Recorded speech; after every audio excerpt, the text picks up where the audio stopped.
Rahil's family forced her to marry a cousin in Pakistan. Her husband only married her for visa purposes. Eventually, they ended up with 2 daughters, and after some miscarriages, her husband forced her to go through IVF treatment so that they could conceive a boy. When she eventually fell pregnant, her husband said that if she was having a girl, then she would be having an abortion. The abuse continued, and the male child was also subject to abuse. After the wedding in Afghanistan, her husband beat and raped her. Back in the UK, she was forced to work full-time to support the visa application. She fled when her family tried to get her to sign the visa forms, but they must have forged her signature, as her husband is now in the country. Now she is a refugee, and her rapist is in the UK. The revelations contain data on 88 people who tried to oppose the spousal visa. However, only half were addressed by the UK government.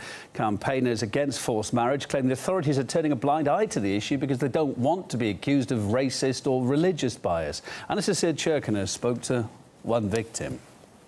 Paedophiles, rapists, murderers, terrorists. Who are they? Why are they coming in? You know, the victims, we don't want them here. In a troubling number of cases, girls raised in the UK are being taken abroad by their families and forced to marry. They're then told they can't return without their husbands. Sometimes they're even forced to get pregnant to make it easier for the father to then join the family back in Britain. I'm a British citizen. I was born in this country, and I had a stalker at 17. And then I was held captive and I was tortured. And because I was seen as damaged goods, I was then taken to India, where I endured an exorcism. And then I was brought back to this country, where I tried to commit suicide in a homeless shelter. And then I was forced into marriage. And after I was forced into marriage, there was dowry abuse. After 5 months of sheer hell, I was then, my family finally took me back.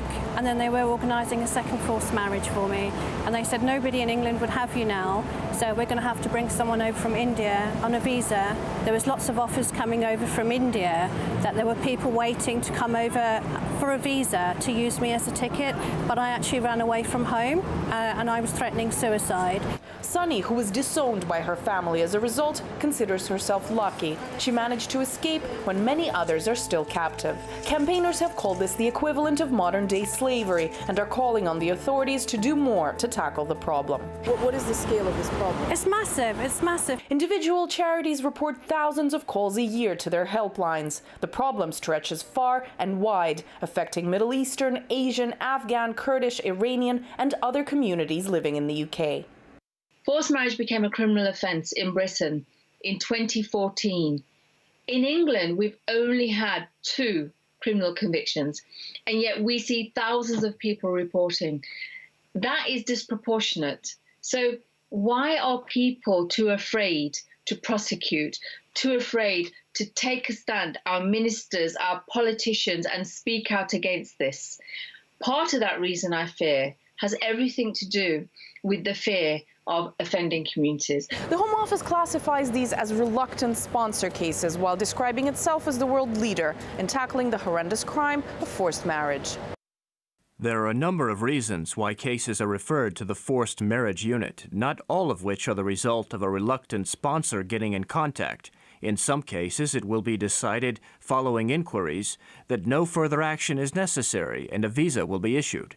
If an individual refuses to act as the sponsor for a visa application, then under the immigration rules, that visa should not be issued. Those campaigning to highlight the problem disagree, accusing the authorities of knowingly allowing criminals into the country. In these cases, the victims themselves reported they didn't want this person to come to the country. And yet still what the data tells us under a freedom of information request by the journalist was that these visas were still allowed. So we have these people living in Britain now as a result of our victim being forced into a marriage. The UK Home Secretary has now announced launching an investigation into the handling of these cases, but charities have been getting horrific stories of young women forced into abusive marriages for the sake of UK visas for years. Anastasia Churkina, RT, London.